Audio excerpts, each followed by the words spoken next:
तो साथियों, जय जोहार, जय आदिवासी, जय भी प्रदेश। तो मेरा तो क्या कि सवाल हमेशा रहता है, आप लोगों को पता ही है। और सबसे बड़ी बात यह है कि जहाँ देवनारायण भगवान का जन्म हुआ था और उसका लालन पालन भी हुआ था, सब लोग कहावतों में कहते हैं, किताबों में तो लिखा है या नहीं, मैंने तो नहीं पढ़ा है, हो सकता आप लोगों ने पढ़ा होगा। मेरा सवाल यह है कि लोग कहते हैं सालियार मालिया ऐसा कोई भील थे, दो नाम बताए उन्होंने, जहाँ देवनारायण का पालना उठाकर उसे उनके मामा तक पहुंचाया था और उसकी रक्षाओं में भी वो हमेशा खड़े रहते हैं।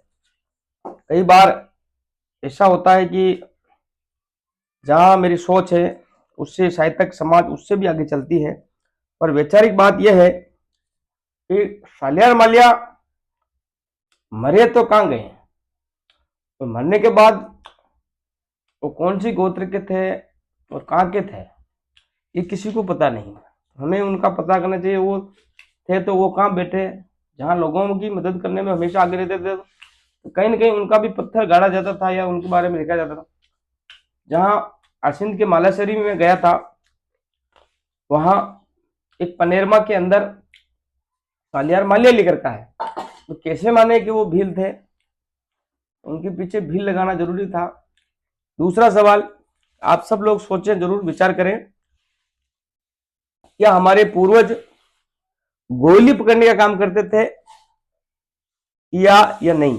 ये सब आपको पता करना चाहिए। कि हमारे कई लोगों ने बातों बातों में कह देते हैं कि देवनारायण का पालना था, पालनों को रखकर नारडी ने दूध दूध पिला रहे थे या पिला रही थी देवनारायण भगवान को।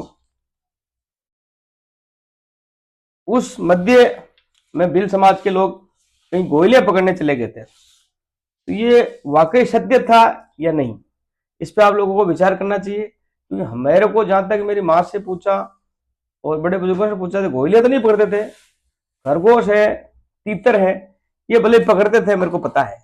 और शायद तक मैं छोटा था तब मैं भी तीतरों के पीछे दौड़ने की कोशिश करता था, पर अब तो जहाँ समझदारी आ गई वहां तीतर नहीं पकड़ते हम लोग। और जहां आज भी भील तीतर पकड़ते होंगे, खरगोश पकड़ते होंगे, पर गोइले तो भील नहीं पकड़ते, ये मेरे को पता है। अन्य समाज के लोग गोइले पकड़ते होंगे, पर मेरे उसी से आप सब भील समाज से विशेष निवेदन है कि क्या हमारे पूर्वज गोइले पकड़ते थे या तीतर? इसमें जरूर आप लोग कमेंट करें और मुझे जरूर जानकारी दें। जय जोहार, जय आदिवासी, जय भी।